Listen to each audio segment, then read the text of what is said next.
안녕하십니까. JTBC 시사진단입니다. 내년 4월 15일에 치러지는 제21대 총선 눈앞에 바짝 다가왔고 그래서 엊그제부터는 예비 후보 등록도 시작이 됐습니다. 그런데 이 선거법 여전히 안개 속 오리무중 또 시계제로인 상태입니다. 밥그릇 싸움이다. 또 누더기 선거법이다. 또 개혁 취지가 실종됐다. 이런저런 비판이 나오고 있는데 각 정당에서 할 말들도 많이 있을 겁니다. 유권자들 이런 상황을 어떻게 판단하는 것이 좋을지 각 정파의 얘기를 좀 들어보는 시간 준비했습니다. 네 분의 패널 모셨습니다. 어서 오십시오. 안녕하세요. 자, 오늘 네 분 나와주신 분들 중에 세 분은 명확하게 정당 소속이신데 심용식 자유주의 전북포럼 대표께서는 지금 당적은 없으시죠? 없습니다. 예. 그렇다면 지금 자유한국당이 주장하는 선거법에 관한 입장을 완벽하게 대변하시는 것은 아닙니까? 봐야죠. 예. 국민의 입장에서 이번 총선이 얼마 남지 않은 입장에서 이 선거법, 특히 이제 국회의원 선거법을 가지고 너무 혼란스럽게 하기 때문에 정치가 국민을 편안하게 하는 것이 아니라 오히려 국민들을 불안하게 만들고 있다면 이것은 좀 좋지 않은 것이 아니느냐라는 입장이 될 것 같습니다. 앞으로 말씀하실 큰 기조를 이해하시는 데 도움이 되시리라고 좀 미리 좀 의견을 여쭤봤습니다. 자, 최근에 그 선거법에 관해서 여야가 지금 논의를 하고 있는데 말씀드린 것처럼 어떻게 될지 모르는 그런 상황입니다. 여야가 모여서 4+1 협의체에서 논의를 하다가 여당이 민주당이 빠진 상태에서 야당이 이제 합의안을 내놓았죠. 연동형 비례대표제에 대해서 30석으로까지만 하는 이른바 캡을 씌우는 것, 또 그리고 석패율제를 도입하자. 이런 걸 골자로 한 것을 합의안을 내놨는데 문제는 이제 민주당에서 이 석패율제를 받을 수 없다 이러면서 다시 암초에 부딪힌 격이 됐습니다. 그래서 현재 상태로 보면 석패율제가 뜨거운 이제 관심거리로 이제 떠올랐는데 석패율제에 대해서 조금 얘기를 좀 들어봐야 될 것 같습니다. 어떤 분에게 먼저 여쭤볼까요? 김광수님께 여쭤볼까요? 석패율제 어떻게 판단하십니까?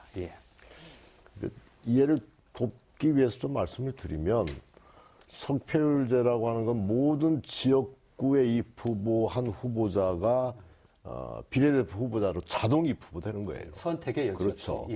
그래서 석패율이라고 하는 것은 말 그대로 아깝게 떨어진 사람들을 구제하는 거잖아요. 그래서 아직은 확정되지 않았지만 전국을 6개 권역으로 나누고 6개 권역에서 몇 명을 석패율로 구제할 것인가 이런 것도 전혀 논의가 안 돼 있는 상태에서 석패율제의 도입 원칙만 확인한 거죠. 지난번에 패스트트랙에서. 그래서 어쨌든 간에 사표를 줄이기 위해서 아깝게 낙선한 사람들을 구제하자. 그리고 그게 좀 지역 감정이나 이런 것들을 완화하는 의미도 있고 사표를 줄이는 의미도 있고 이게 이제 석패율제고 이중 등록제가 최근에 이제 좀 생소한 단어가 나왔는데 그 민주당이 지금 이야기하고 있는 거예요. 그렇죠. 그런데 이중 등록제라고 하는 건 지역구의 입후보자 한 특정 후보만 비례대표로 등록을 하는 거예요. 그 일부만. 그러니까 오히려 지금 이중 등록제가 오히려 보통 지금 중진 구제용이다 이렇게 비판을 받을 수 있는 소지가 많은 거고 석패율은 본질적인 의미에서 사표를 줄이고 지역 감정을 완화한다는 측면에서는 굉장히 긍정적인 측면이 있죠. 그리고 이제 그것도 지금 문재인 대통령께서 공약집에 들어가 있는 내용이에요. 그리고 노무현 전 대통령께서나 김대중 대통령께서도 지역주의 완화라고 하는 측면에서 주장을 하셨던 거고. 그래서 석패율 제도 자체가 나쁜 건 아닌데 문제는 석패율 제도를 도입했을 때 21대 총선에서 우리 의석수가 어떻게 변동될 것인가라고 하는 시뮬레이션을 다 했을 거 아닙니까? 그 작은 이해관계들 속에서 문제가 터져 나오는 것이다. 이렇게 보면 정확할 것 같습니다.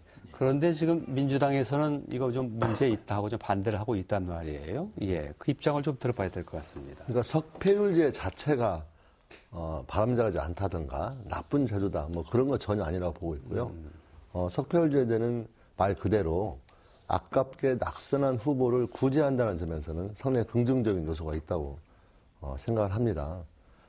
다만 원래 그 패스트트랙을 하면서 225석 대 75석이라고 하는 그 기준으로 했을 때 적용했을 때에 뭐 석패율 제도라든가 기타 여러 제도의 양상과 이게 이제 250석하고 50석으로 줄여진 조건에서의 현실적인 어떤 그 정치 지형의 흐름 자체가 문제가 될 소지가 있다고 보고 있는 거고요. 예. 또 다른 측면에서 접근했을 경우에 실제 정당이 그 상당히 민주적 요소를 가지고 진행한다고 하지만 여전히 어떤 그 다선 의원들, 중진 의원들의 어떤 득표력이 현실성이 있거든요. 예. 그랬을 때 지역구 선거에서 어떤 중진들이 그 어떤 변화의 바람 속에서 낙선을 하고도 이 석패율 제도를 통해서 다시 등용되는 이런 또 다른 단면이 있을 수 있는 점을 민주당은 보고 있다고 생각하시면 될 것 같아요. 그래서 그런 점에서 볼 때 그런 어떤 중진 어떤 재선용 그런 또 중진이 다시 이렇게 올라오는 그럼으로써 사실상 민의가 좀 왜곡될 수 있는 그런 측면에 대한 어느 정도 대안이 마련되면 충분히 석패율 제도는 무조건 안 된다가 아니고 어떤 앞으로 그 대화를 이어가면서 논의를 진행할 수 있지 않겠는가 저는 그렇게 생각하고 있습니다. 예. 그런데 민주당에서 의원총회를 열었더니 민주당에서 의원들은 상당히 모르겠습니다만 여러 가지 그 보도에 따라서는 좀 다르게 나오긴 하던데 상당히 격앙된 반응이었고 대체로 이건 도저히 받아들일 수 없다. 이렇게 보도가 지금 되고 있어서 과연 이게 합의가 될 것인가라는 그 의문이 좀 나오고 있던데요. 예. 그런 민주당 내에서도 상당히 석패율제에 대해서 아주 부정적인 그런 분들도 계시는 걸로 알고 있고요. 다만 어쨌든 민주당이 그런 정신을 잊으면 안 된다고 저는 생각하고 있습니다. 뭔가 개혁 입법을 추진하기 위해서 야 3당과 뭔가 이렇게 긴밀하게 그 협의해서 어떤 합의안을 도출시키기 위해서는 저는 민주당이 분명히 양보할 어떤 점이 있다고 저는 보고 있거든요. 그러니까 연동형 비례대표제는 대표적인 개혁 입법 중에 하나인 건 분명하겠고요.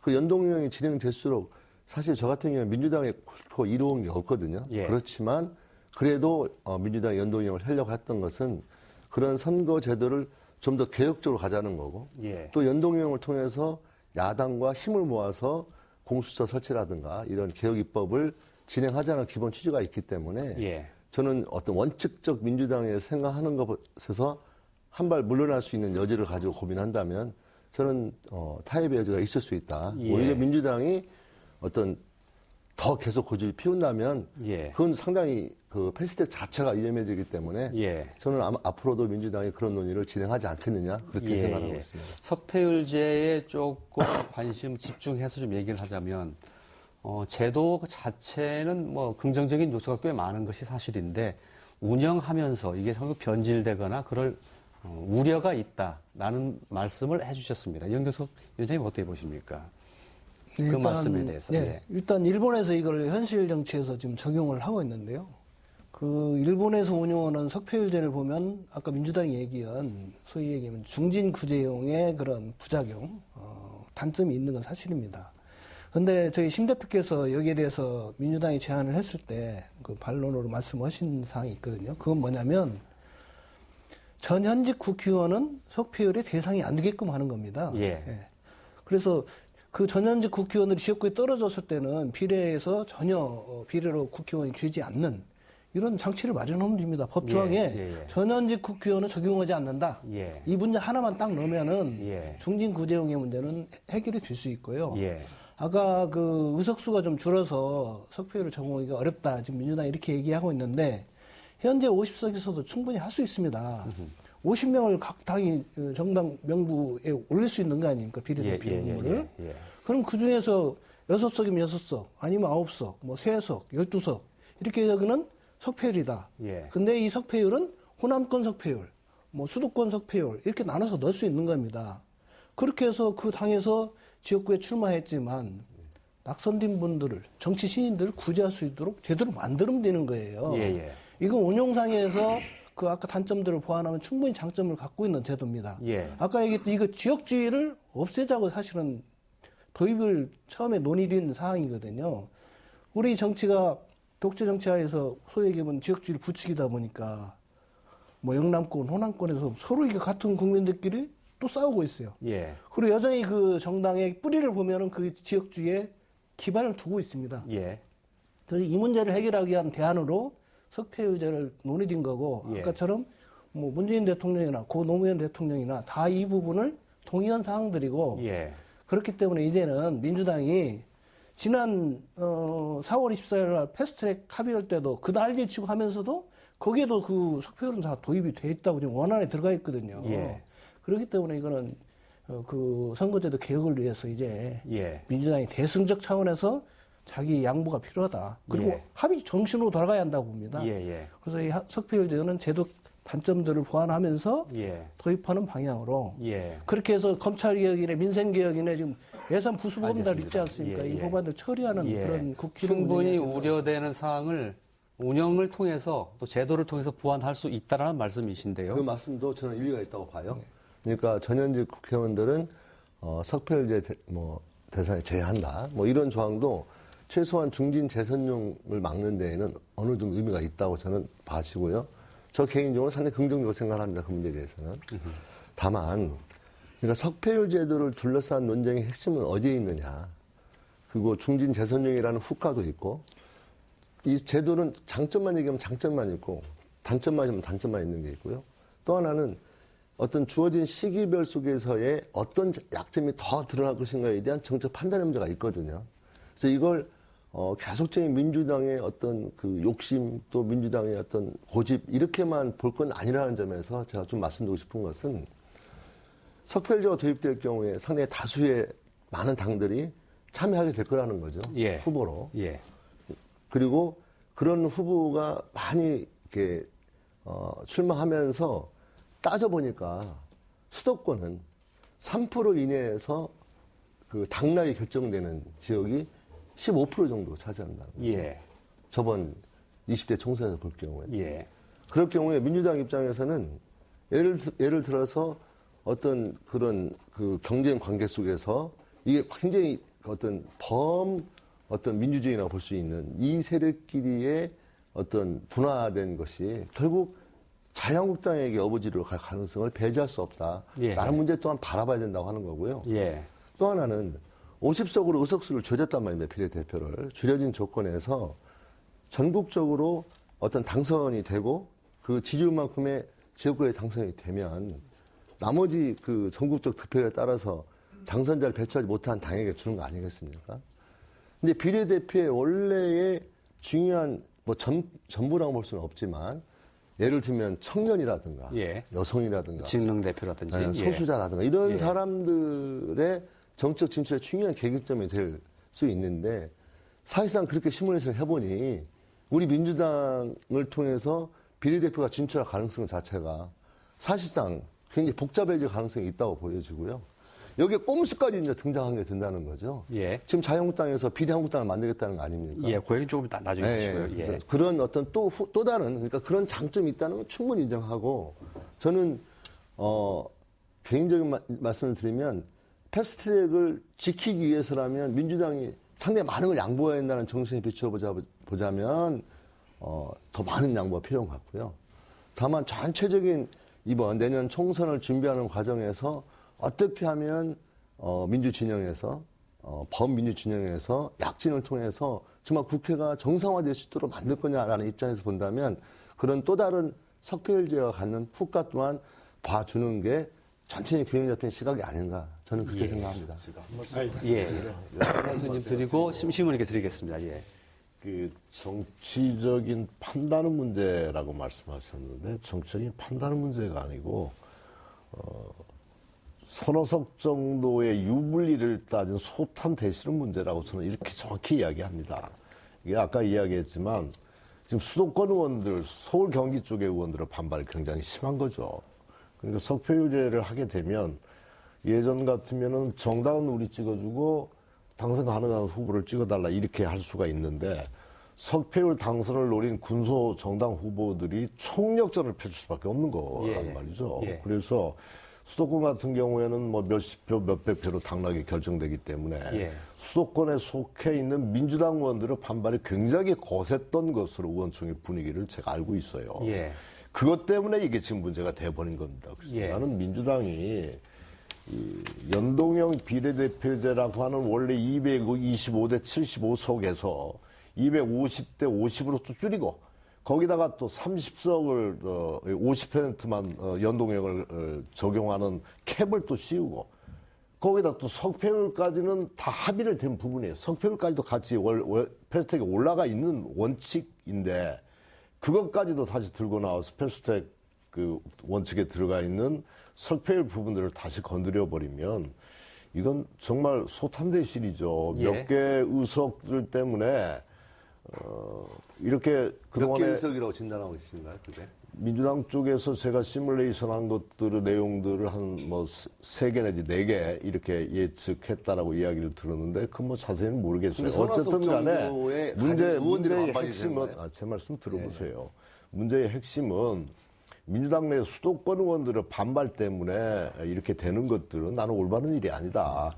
지난번에 자유한국당이 계속 그 협상은 원내대표가 하고 의원총회 가가지고 다시 강경파한테 휘둘려서 협상 깨지고 판이 어그러졌던 것 똑같은 모습들을 지금 민주당이 반복하고 있는 모습들이어서 국민들이 보기에 그렇게 이쁘게 보이지 않는다고 생각을 해요. 그래서 이건 정말 몇 석을 가지고 소탐대실하는 것으로 가면 안 된다. 연동형의 기본 취지 살리고 그동안에 개혁 입법을 함께 해왔던 부분과 같이 자유한국당이 뭐 통참하면 당연히 좋겠죠. 그렇지만 현실적으로 어려우면 이 부분들을 돌파해 나가는 자세를 집권 여당이 무한 책임을 지고 같이 가야 되는 것이지 몇 개 의석 때문에 이렇게 혼란스럽게 가는 것은 난 올바른 방법은 아니다. 심 대표님께 드리려고 했는데 자연스럽게 좀 흐름을 이어가기 위해서 김인도 의원님 드리고 좀 드리겠습니다. 죄송합니다.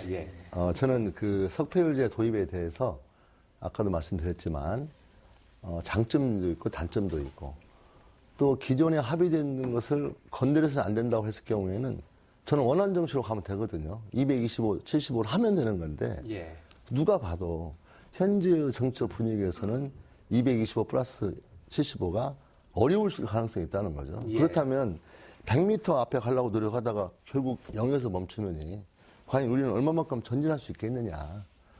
100은 못 가지만 그럼 50에도 가야 되겠다. 30에도 가봐야겠다라고 하는 매우 현실적인 선택의 문제를 고민해야 한다 저는 보고 있고요. 그다음에 이제 다만 저는 원래의 합의 정신에서 저는 민주당이 지금도 석패율제에 대한 일정하게 대승적으로 양보할 가능성을 배제하지 않고 저는 계속적으로 당내에서 저는 노력을 해야 한다고 저는 생각하고 있거든요.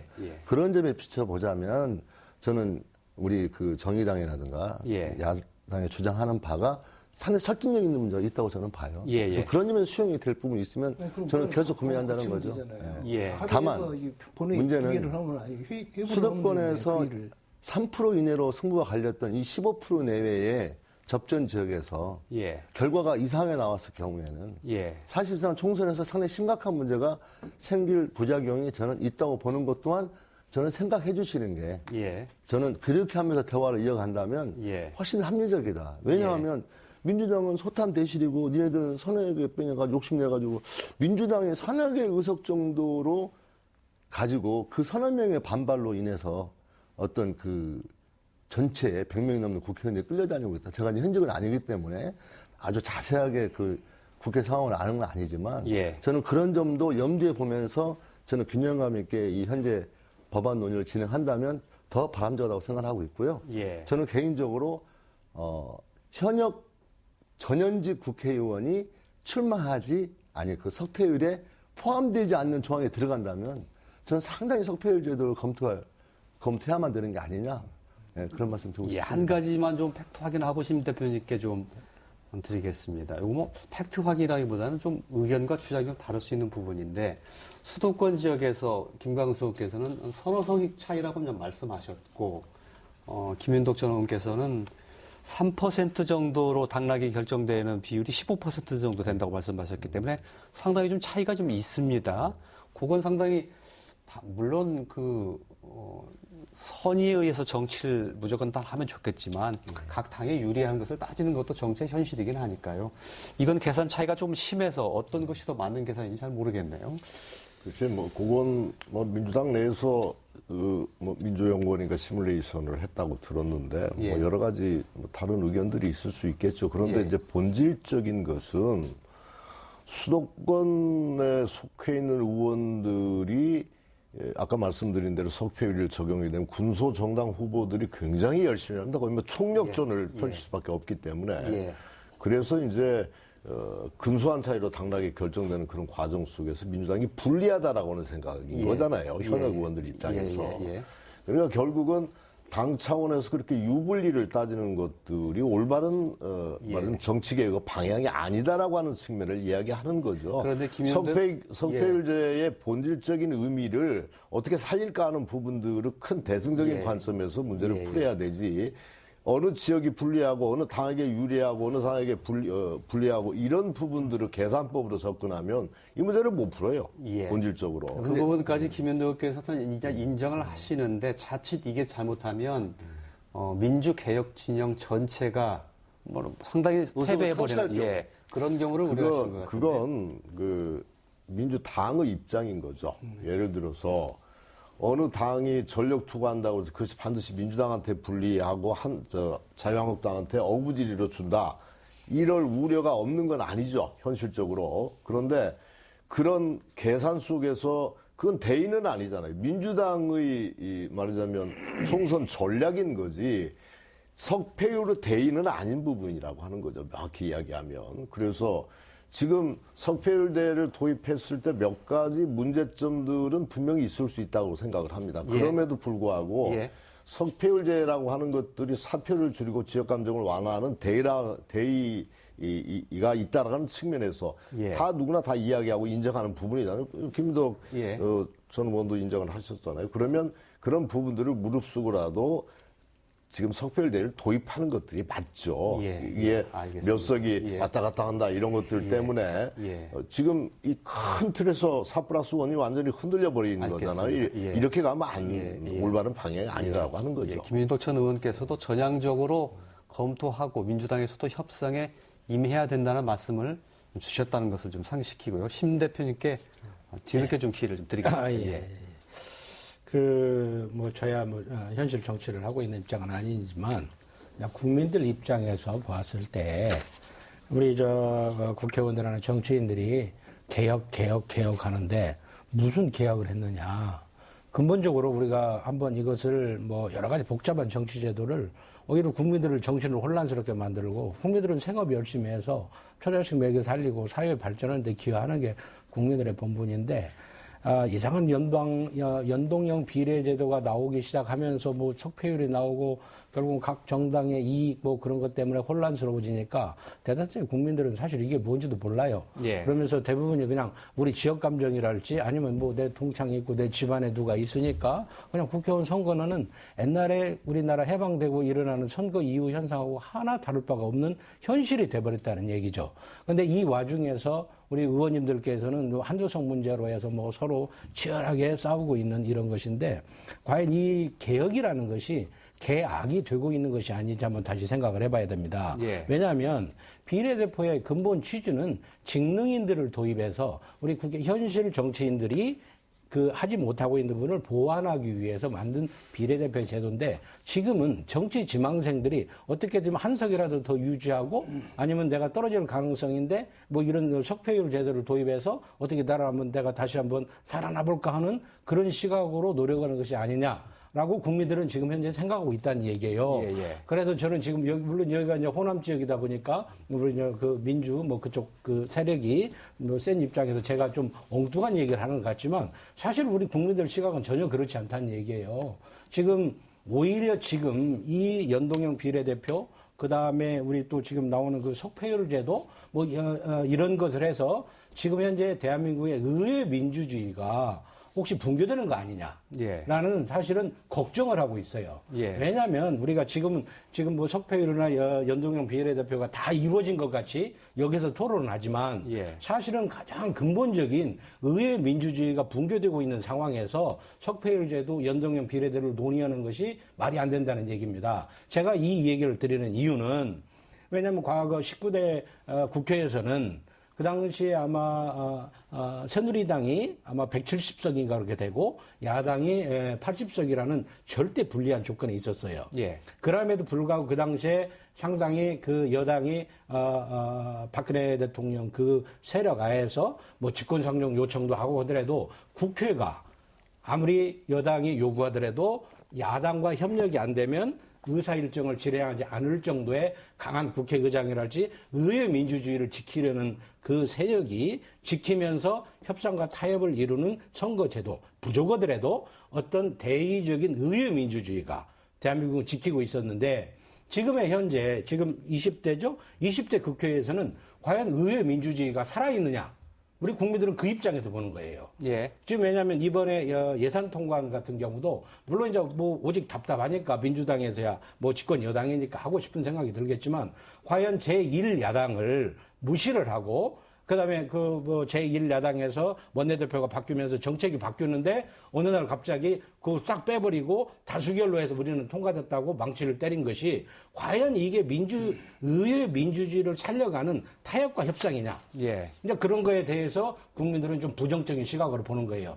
물론 뭐 여당 입장이나 대통령의 뭐 입장에서야 당연히 급하겠죠. 뭐 그러지만 근본적인 타협과 협상을 깨트리면서 일단 어떨 간에 뭐 이쪽 호남 지역에서는 자유한국당이 좀 이상하게 보여야겠지만 또 그쪽을 지지하는 사람들 입장에서는 이쪽에 민주당이나 소위 개혁 세력이라고 하는 사람들을 이상하게 생각할 수 있을 거 아니겠어요? 그렇다면 의회 민주주의는 무엇을 하냐면 서로 다른 입장에 있는 사람들과 끊임없는 협상을 해주고 타협하면서 제1야당의 입장도 생각을 하면서 이게 협상이 이루어지는데 지금 우리가 여기 뭐 4+1이나 이것은 마치 이 호남 지역에서는 당연한 듯 보이지만 예를 들어서 영남이랄지 타 지역에서는 그렇게 안 보일 수가 있다는 얘기예요. 그래서 이게 근본적인 이 연동형 비례대표가 사실 국민들 이해하기도 힘들고 우리 국민들 입장에서는 이거 뭐 자기네들 밥그릇 챙기는 것밖에 더 되느냐. 그렇기 때문에 이게 사실 뭐 이번에 자유한국당 또 왕따시키고 1대4로 해서 뭐 어떻게 해서 통과시킬지는 몰라요. 그렇지만 이 파장이 다음 총선에서는 무소속 폭풍을 일으킬 수도 있다는 얘기입니다. 왜냐하면 국민들이 이거 잘 몰라요. 알겠습니다. 사실은 제가 좀 정리를 하겠습니다. 심영식 대표님께서 그동안 저희가 석패율제에 대해서 중심을 두고 얘기하다가 이 선거법 협상에 관한 전반을 좀 총평을 해주셨는데 그래서 자칫하면 이야기의 초점이 조금 흐려질 수도 있는데요. 그래서 제가 이제 말씀을 더 드리자면 마무리를 좀 지어주시기 바랍니다. 그렇죠. 그래서 이제 이런 현상이 있는데 왜냐하면 우리가 어떤 문제를 고치려면 가장 근원적인 문제를 고쳐야 질병이 낫는 거예요. 무슨 증상만 치료했다고 해서 그 사람 질병이 낫는 게 아니잖아요. 그렇다면 의회 민주주의가 실종돼 가고 있는 근본적인 것을 다시 한번 점검하면서 뭔가 제1야당과도 일단 어쨌든 간에 이 야당이 존재하니까 이게 야당을 존재하는 입장들을 고려하면서 협상하면 뭐 그쪽도 국민들의 시각이 있기 때문에 자기들 주장을 끝까지 못 할 거라는 얘기죠. 그러면 그걸 설득하고 타협하면서 이 제도를 도입해야 된다는 것이고 그다음에 이 석패율 제도나 이 연동형 비례대표라는 것은 사실 어디 법에 근거가 있는지는 난 잘 모르겠어요. 그리고 이 연동형 비례대표는 사실 국민이 진짜 이해하기 힘든 제도입니다. 그냥 국회의원들끼리 자기들의 영역 다툼에서 그냥 싸우고 있는 거예요. 사실 이 연동형 비례대표가 작년부터 국회 3월부터인가요? 3월부터인가 이루어졌는데 이 문제가 불거졌던 것은 심상정 대표가 아마 그런 얘기했을 거예요. 연동형 비례대표가 뭐 복잡해서 국민들이 모르니까 국민들은 몰라도 돼요라고 이렇게 쉽게 해서 국민들 입장을 그건 좀 그렇죠. 맥락이 좀 빠진 얘기였다고 이제 그러다 보니까 이게 여기에서 실제적으로 각 정당에서 그때부터 분석이 들어갔을 거 아니겠어요. 자기들 이익 손해 이게 하다 보니까 여러 가지 모성이 있다 보니까 이것을 뭐 70으로 했다, 뭐 50으로 줄였다가 좀 정리를 하시죠. 그러겠습니다. 혼자 다 독점을 해버리시면 그동안 좀 못 하셨으니까요. 이것이 그러다 급기야는 이제 석패율제까지 도입하면서 본래 이 필요했던 그 순수한 비례대표의 의지, 국민들이 시달 전문가들, 정치인들은 좀 인기를 얻어가는 스타일이지만 덕을 베푸는 스타일이지만 예. 그걸 살리는 쪽으로 변화가 돼야 되는데 진짜입니다. 이게 왜냐하면 우리는 1대4 뭐 석패율 이것만 토론할지 모르지만 국민들은 사실은 엉뚱한 시각으로 이 TV를 볼 수도 있다는 겁니다. 알겠습니다. 제가 좀 정리하겠습니다. 김광수 의원님 제가 하겠습니다. 심 대표님 말씀하신 것을 제가 두 가지로 요약해서 말씀드리겠습니다. 예. 지금 선거법 협상에 관한 그 협상이 진행되고 있는 와중인데 자유한국당이 배제되고 있는 문제 하나, 또 하나는 그 외에 선거법 협상에서 나오고 있는 뭐 석패율이라든지 연동형 비례대표 이것들이 국민과는 전혀 국민의 이해와는 전혀 상관이 없다라는 주장. 두 가지의 주장을 하신 걸로 이해를 하겠습니다. 예, 맞습니다. 제가 원내에 있기 때문에 그 과정을 조금 이야기할게요. 예. 원내가 왜 자유한국당이 배제가 되느냐. 올해 4월 달부터 지금 밖으로 계속 싸움만 하고 거리 정치하고 있어요. 그리고 심재철 원내대표가 나경원 원내대표로 바뀌었다가 그래서 이제 뭔가 그동안의 기조를 바꾸어서 좀 원내 협상을 강화시키려고 원내대표단에서 협상이 됐어요. 진행하는 것으로. 그런데 또 자유한국당의 의원총회에서 강경파에 휘둘려서 또 부결이 됐어요. 그러니까 계속 지금 사실은 자유한국당 내부에 강경파에 휘둘려서 그리고 황교안 대표도 똑같은 생각을 가지고 있거든 지금. 그러니까 거기는 지금 전체 총선 전략이 원내로 들어가는 것들이 별로 원치 않아요. 본인들이 원내를 안 들어옵니다. 그래서 지금 원내가 계속 파행이 되고 있는 근본 원인은 사실은 제1야당이 제1야당다운 역할들을 못하고 있는 측면들이 가장 크다. 저는 뭐 이렇게 이야기를 하고 뭐 나중에 좀 말씀하시고 그다음에 또 한 가지는 연동형 비례대표에 대해서 다 무슨 뭐 영역 다툼하고 한두 석 더 얻으려고 국민들은 아무 관심 없다 그러는데 연동형 비례대표제의 핵심이 우선 이거 봅시다. 우리 전주 의뢰 지난번에 정운천 실명 거론해 뭐 사실이니까 37.5% 얻으셨어요. 예. 그러면 62.5%가 사표가 돼버렸잖아요. 국민들께서 사표가 너무 많아요. 지난 총선에 사표가 50.3% 20대 총선에 국민들 입장에서는 내가 찍은 사람이 국회에 없어요. 그게 정치 불신, 국회 불신의 큰 이유 중에 하나가 지금까지 돼왔던 부분이랍니다. 그러니까 이 낡은 승자 독식의 낡은 소선거구 제도를 뭔가 좀 국민의 의사들이 제대로 대변할 수 있는 대표성과 비례성을 강화할 수 있는 제도로 이 30년 넘게 지속되어 온 이 제도 한번 바꿔보자. 이게 다 지금 서로 공감하고 있는 부분이에요. 그 방식에 있어서 지금 여러 가지 다툼이 있는 거죠. 그런 측면에서 이게 지금 뭐 선거제도 개편이라고 하는 부분이 국회 정치권이 자기 한두 석 더 차지하기 위해서 싸움이 하는 것이 본질이 아니다. 그 말씀을 정확히 드릴게요. 그 취지나 그게 이제 결국 이제 개혁을 해서 뭔가 국민들의 더 관심을 갖고 정치에 참여하자라는 그런 시도로 일종의 이제 그 연동형 비례대표를 한다라는데 그렇다면 비례대표의 본래 취지는 과연 충분히 살릴 수 있느냐. 그리고 또 하나는 아까도 그렇다면 아까 지금 이제 다선 의원들이 자기들이 또 당선되기 위한 어떤 그 정치 개혁과는 좀 거리가 먼 그런 것이 있다. 그러니까 그렇다면 다선 의원들은 예를 들어 배제시키는 뭐 석패율을 한다 뭐 그런 얘기가 나오는데 사실 그거 자체가 평등권에 위배가 되거든요. 그건 왜냐면 그것은 일종의 우리가 법만능주의라는 거예요. 그렇지만 그건 법만능주의가 되면 그건 잘못되면 그것은 사실 사회주의 국가나 공산주의 국가도 법이 있잖아요.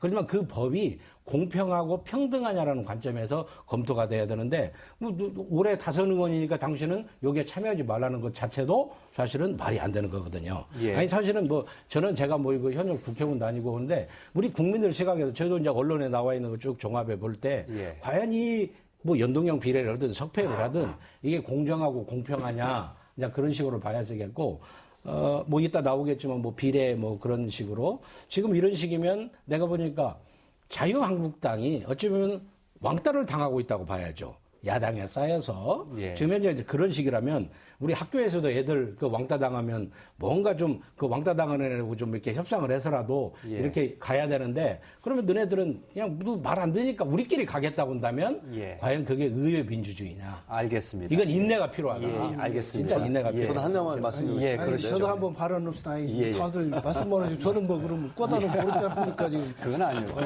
연정석 대표님, 김윤덕 전 의원 순서로 드리겠습니다. 짧게 좀 부탁드리겠습니다.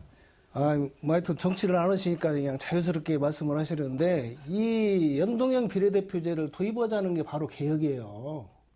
그동안 소선거구제 하에서 비례대표 의석수가 적다 보니까 아까 말씀하신 직능대표나 정치에서 소외된 사람들이 국회 내에서 발언할 수 있는 기회가 적은 거예요. 예. 지금 온 구성을 보세요. 대부분이 어떤 사람들이 국회의원 하고 있습니까? 돈 많은 사람, 학벌 좋은 사람, 사회적 지위가 높은 사람, 이 사람들이 다 국회 독점하고 있습니다. 국회에서 배제된 사람 누구예요? 농민들, 장애인들, 여성들, 청년들, 노동자들 다 배제되어 있습니다. 그럼 이게 뭐가 근본적인 문제가 있는 거잖아요. 국회라는 것은 국민을 대표해서 법을 만드는데 거기서 힘 있는 사람들, 부자들만 거기서 법 있으면 부자를 위한 법만 만들어질 거 아닙니까? 자, 재벌들만 있으면 사회적 약자인 노동자를 위한 법은 만들 수가 없는 거잖아요. 근본적으로. 그러기 때문에 그런 민주주의를 위해서 나는 그것은 근본적으로 저 말씀드리고 있습니다. 아까 계속 예, 한 번 얘기해도 저 말을 안 말씀하세요. 했습니다. 예. 그런 국회 구성을 공정한 룰을 만들자는 거예요. 예. 자, 비례대표제 도입 취지를 말씀하셨잖아요. 예. 직능 대표인분들이 그렇죠. 가서 자기들의 그 이해를 저 국회에서 법적으로 대변할 수 있도록 하는 역할을 하는 겁니다. 자, 정의당도 마찬가지입니다. 우리 당은 약자를 대변하는 정당이라고 함에도 불구하고 여기서 정치 신인과 또 기득권 정치인 간에는 또 이 불평등이 있어요. 예. 그런 문제를 없애기 위해서 그 비례 명부에다가 청년 할당은 어디다가 얼마 정도를 하고 몇 번에다가 배치를 할 거냐. 또 장애인들은 얼마만큼 당선권에 있는데 배치를 해서 할당을 할 거냐. 또 농어민들은 얼마큼 또 배려를 해서 할당할 거냐. 이런 고민들을 하고 있습니다. 예. 그렇게 해서 당내에서도 민주주의, 국회 내에서도 구성이 민주적으로 되게끔 공정한 알겠습니다. 룰을 만들자는 게 지금 선거법제 논의예요. 그동안에 소선거구제를 하다 보니까 자기들이 정당이 얻은 득표보다 더 많은 의석을 가져가는 과다대표가 되고 어떤 정당은 소선거구제에서 많은 득표를 했음에도 불구하고 소선거구제 되니까 승자 독점이니까 그러다 보면 국회 구성에서 의원수가 자기들이 얻은 표보다 적어요. 과소대표가 되고 알겠습니다. 있습니다. 예. 이 문제를 해소하는 게 지금 선거법 개혁입니다. 알겠습니다. 자, 김윤덕 전 의원께 드리겠습니다. 예. 저는 우리 이제 염경석 위원장님 말씀에 대해서 많은 걸 동의하지만요. 저는 그런 말씀을 좀 드리고 싶어요. 그러니까 제도를 바꾼다고 모든 게 바뀌지는 않는다고 저는 생각합니다. 제도가 제일 중요하죠. 룰이니까. 룰. 제도를 바꾸는 거죠. 그래서 민주당에서는 연동형 비례대표제를 도입하는 거죠. 연동형 비례대표제를 도입하는 순간 소선거구 치하에서의 민주당은 많은 의석을 잃게 됩니다. 사실. 그런 걸 많이 양보한 거죠. 그거는 자기 당이 이해 관계만 생각하는 거고요. 아니, 그러니까 정의당에서는 민주당이 이해관계만 생각하고 있다고 주장하고 있으니까 민주당 입장을 들어봐야 되는 거죠. 그러니까 민주당은 개혁 입법이라고 하는 것에 동의했고 그래서 연동형을 도입하는 걸 찬성했던 거죠. 예. 그래서 많은 걸 합의도 했고 또 그런 합의를 통해서 공수처법이라든가 다른 개혁 입법도 하자는 거였고요. 예. 다만 이게 250대 50으로 바뀌면서 예. 또 다른 지형의 변화가 온다는 거죠. 그렇다면 우리가 그러면 어떤 걸 주목해야 될 거냐. 분명한 연동제로 제도를 바꾸자라고 하는 것은 전 바꿔야 한다고 보는 거지만 기타 여러 가지 문제점을 고려해 보니 제도가 진행되면서 또 다른 후과가 있고 그 후과가 제도보다 더 본질적인 아까 말했던 것처럼 국회의원에 어떤 사람이 들어가 있을 때 실제 계획이 되느냐를 고려해 볼 때 지금처럼 자유한국당이 또 다른 그런 석패율이라든가 기타 여러 가지 문제로 인해서 오히려 더 자유한국당이 표를 더 많이 얻어버리는 후과를 가져온다면 예. 이 문제는 이 문제대로 따로 보면서 알겠습니다. 예. 제도 전체와 어떻게 이 문제를 할 것인지에 대한 예. 저는 균형감을 따져봐야 한다고 보고 있고요. 예. 또 하나는 석패율 제도가 가진 한계를 보완할 수 있으면 또 보완하는 것들을 보완해가면서 저 논의를 진행해 주는 게 그거는 저는 합리적이라고 봅니다. 그 문제에서 저도 그 지적을 한번 하려고 했는데 예. 어떤 거였냐면은 지금 그 정당 지지율 그것만 가지고 지금 분석을 하는 거 아닙니까? 이건 국민들을 우습게 보는 거예요. 정치라는 건 선거 과정을 통해서 민심이 변할 수 있는 거잖아요. 그리고 그렇죠. 지금 법여권의 의석수가 과반수여야 된다. 그건 뭐 저는 어떻게 보면 개혁을 더 해야 나가기 때문에 그게 동의할 수도 있는데 개인적으로는. 그러나 이것은 국민이 선택하는 겁니다. 어차피 선거를 통해서. 예. 선거를 왜 하는 거예요? 예. 변화된 민심을 반영하자고 선거를 하는 거지 않습니까? 예. 근데 지금 현재 상황을 놓고서나 미래를 예단하는 거예요. 예. 이것이 걱정되니까 하지 말자. 이건 아니죠. 룰이라는 알겠습니다. 것은 예. 공정에 만들어 놓고 알겠습니다. 그걸 예. 국민들의 선택을 기다리는 것이 맞죠. 예, 여러분도 말씀하셨기 때문에 시간도 좀 조절해야 되고 해서 심영식 대표님께 좀 짧게 좀 시간을 드리겠습니다. 너무 길지 않게 좀 부탁드립니다. 예. 아까 지금 우리 김윤덕 전 의원님 말씀하시는 가운데 자유한국당의 이제 의석이 더 많이 얻을지도 모른다. 일종의 이제 제1야당을 어떻게든지 이제 힘을 빼고 아니면 그렇게 해가지고 뭐 집권 여당에서 당연히 주도해서 개혁하고 싶겠죠. 그렇지만 그 선거 전략에서 뭐 야당이 표를 못 얻게 만드는 식의 개혁이 된다면 예. 그것은 누가 봐도 과거에 우리가 참 민주주의의 가장 큰 적폐인 게리맨더링 하는 식으로 예. 사실 의원 수를 어떻게든지 만들까 하는 지금 이 자체가 게리맨더링을 하고 있는 거예요. 예. 그러면서 개혁이라고 한다면 과연 이게 진짜 개혁이 되겠습니까? 알겠습니다. 왜냐하면 야당이든 여당이든 예. 공정한 룰에서 게임이 이루어지고 예. 그 국회의원들이 그 지역에서 인정을 받아가지고 당선이 돼야지. 예. 과연 이게 그러면 우리가 뭐 이 제1야당을 어떻게 줄이면서 우리하고 우호 지분이 있는 야당고 해서 개혁을 하겠다는 것도 물론 정치 전략은 될 수 있지만 국민들한테 공정하고 공평하다고 인정받을 수는 없겠죠. 알겠습니다. 예, 제가 거기까지만 하겠습니다.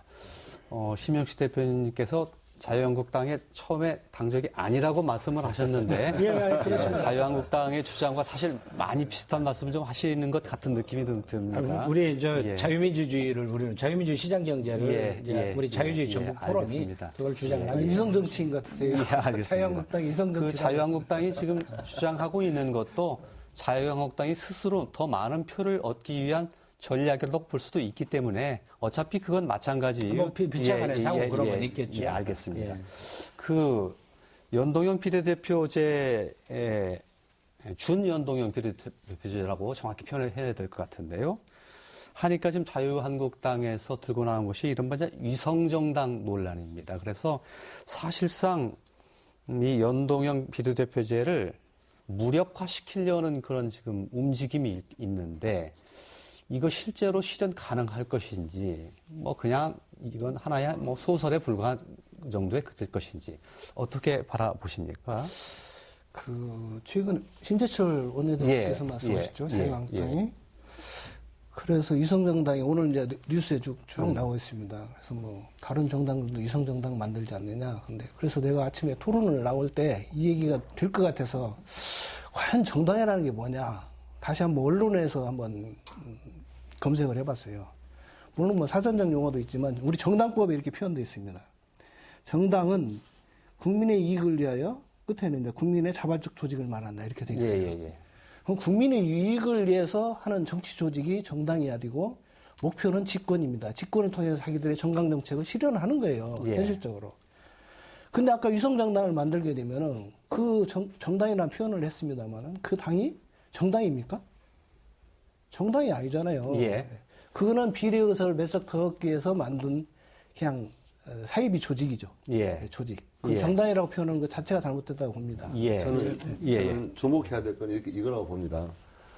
저는 자유한국당에 말하는 비례한국당은 뭐 두말할 필요 없이 정말 꼼수 중에 꼼수, 또 굉장히 왜곡된 정치 행위라고 보는 건 너무나 당연하고요.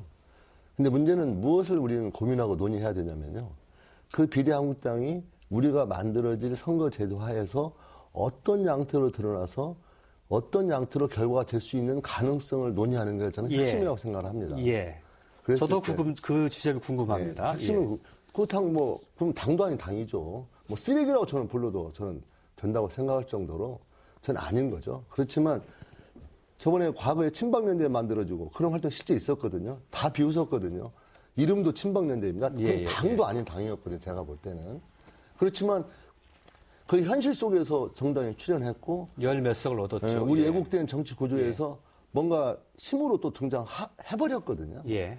그렇다면 우리가 선거제도를 논의하고 그 바라볼 때에는 저는 그런 점을 주목해 준다면 제가 생각할 때 자유한국당이 보여준 지금까지의 매우 비민주적이고 또 자기중심적인 그런 이익만 추구한다는 점에서 저는 충분히 가능성인 얘기다. 예. 그렇다면 저는 그 문제에 주목해서 대응할 수 있는 선거체제 또 논의를 해보는 게 훨씬 더 바람직하고 저는 그게 이제 굉장히 정치적으로 중요한 문제라고 저는 생각을 합니다. 예. 연동형 비례대표제를 무력화시키는 이른바 위성정당이 현실화할 가능성이 있다는 말씀을 해주신 건데요.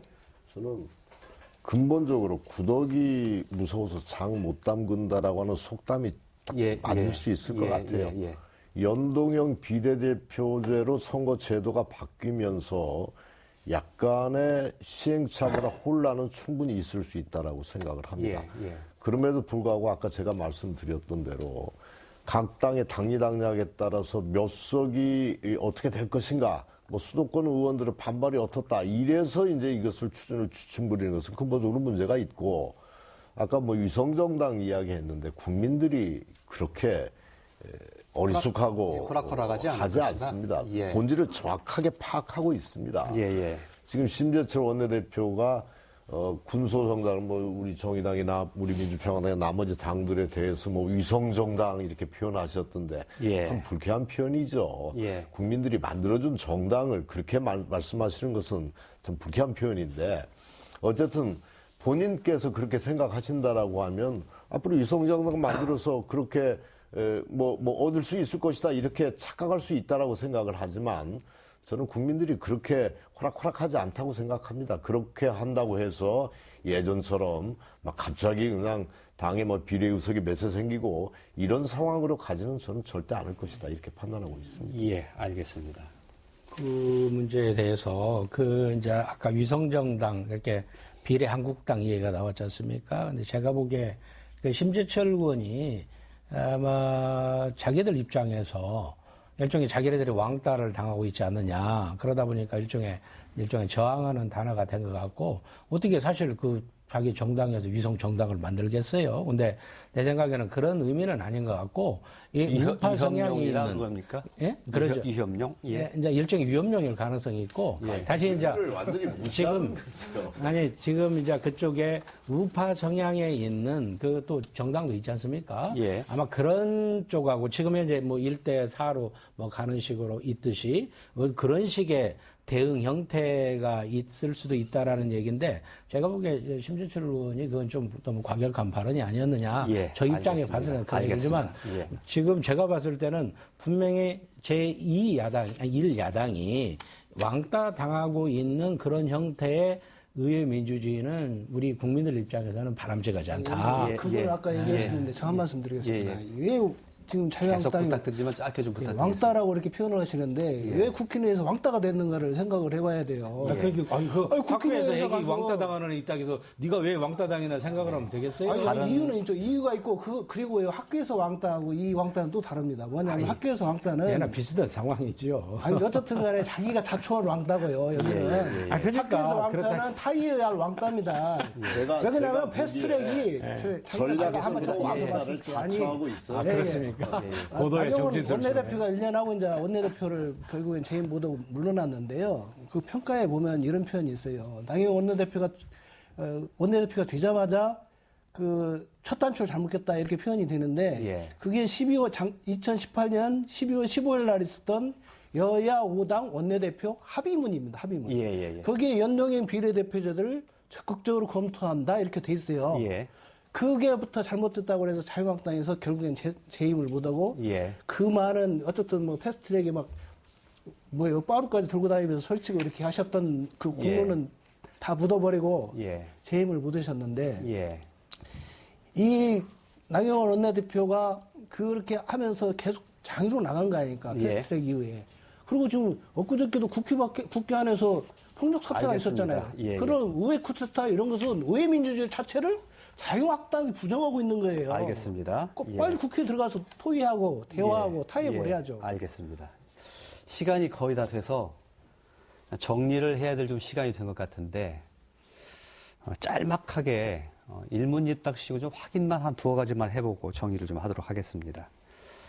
자유한국당과 선거법에 관해서 어쨌든 자유한국당을 테이블에 앉혀서 어떤 식으로든지 이건 게임의 룰이니까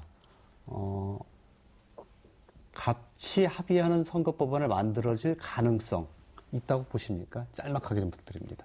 저는 30석의 캡까지 씌워서 연동형 50%를 적용한다라고 하는 것까지 군소 정당들이 수용을 했지 않습니까? 예. 이게 4+1에서 예. 민주당을 제외하고. 예. 그게 어쩌면 자유한국당하고 협상을 자유한국당은 그 정도면 지금 받아들일 수 있는 상황이에요. 사실은. 예. 지금 거의 양당이 말도 안 되는 의석수를 지지율에 비해서 가지고 있었던 상황에서 약간은 손해를 본다. 이것 때문에 지금 주춤거리고 있는 거잖아요. 예. 그 정도면 받을 수 있는 조건이 저는 된다고 생각합니다. 그래서 어쨌든 선거법이 저는 거대 양당을 비롯해서 군소 모든 정당들이 합의해서 가는 것들이 원칙이다. 저는 그렇게 생각합니다. 그런데 이제 단지 한 가지 우려되는 것은 오히려 자유한국당하고 계속 싸우는 것처럼 보이지만 사실은 내부적으로 서로 같이 이 공존 관계를 계속 유지해왔던 그동안의 역사에서 봤을 때 양당이 또 지금 같이 해왔던 정당들을 배제하고 양당만의 선거법으로 회귀하면서 이상하게 갈 수 있는 확률이 전혀 없지는 않다. 예. 그럼 만약에 그렇게 되면 공수처법이나 검경 수사권 조정안이나 개혁 입법들은 당연히 좌초될 수밖에 없는 위기가 올 수밖에 없다 이렇게 생각합니다. 예, 알겠습니다. 자유한국당이 과연 이 테이블에 앉을 것이냐 여부를 여쭤봤는데 앉아야 된다라는 그런 당위를 좀 말씀해 주신 것 같고 또 하나 궁금증. 이거 애초에 정기국회 끝나고 직후에 처리할 것 같은 그런 분위기였는데 지금 상황으로 보면 올해 안에도 해결되기가 어려울 것 같은 느낌도 드는데 일정 어떻게 전망하십니까? 쉽지는 않습니다만.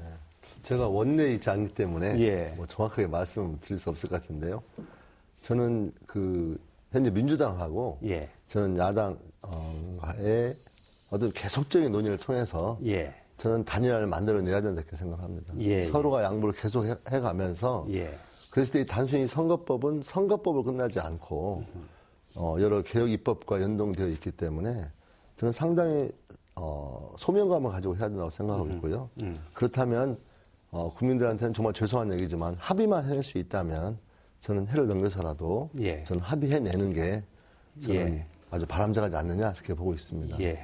그렇지만 가급적 좀 서둘러서 해야 되겠죠. 알겠습니다. 시간 거의 다 됐는데 영경석 의원님 혹시 짤막하게 30초 이내에서 좀 말씀드릴게요. 지금 선거법에는 선거가 있기 직전 1년 전까지 선거 룰을 정하게끔 돼 있어요. 근데 지금 선거를 코앞에 두고 좀 예비 후보가 지금 벌써 출발해서 뛰고 있는 상황 아닙니까?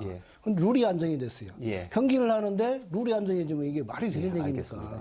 빠른 시일 내에 민주당이 대승적 차원에서 그 개혁에 나서는 그런 자세를 기대합니다. 심영식 대표도 30초 드리죠. 지금 이제 국회에서 사실 그 예산과 관련된 부수 법안도 통과를 시켜야 되고 여러 가지 할 일이 많은데 물론 이제 서로의 각자 입장이 다르니까 굉장히 갈등은 많을 거예요. 그렇지만 어떻게든지 서로의 인내를 하면서 의회 민주주의를 살려야 되고 내 생각에는 그때 심재철 의원이 원내대표가 되면서 필리버스터를 버리고 뭔가 협상의 채널로 들어가는 순간에 1대4로 예산이 쉽게 해서 그쪽을 무력화시키면 통과가 됐지 않습니까? 근데 이런 문제는 사실 자한당을 오히려 더 위축시킨 결과를 만들었으니까 오히려 이런 문제에 대해서 큰 협상과 어쩌면 좀 우리가 의회 민주를 다시 살린다는 의미에서 뭔가 좀 사과도 하면서 다시 한번 의회 민주주의를 살리면서 이러한 여러 가지 부수 법안들도 통과가 되고 이러한 선거법도 융통성 있게 나갔으면 참 좋겠어요. 알겠습니다. 이야기를 좀 정리를 해야 되겠습니다. 저희가 2주 전에도 이 선거법과 관련된 이 토론을 주제로 다룬 적이 있습니다.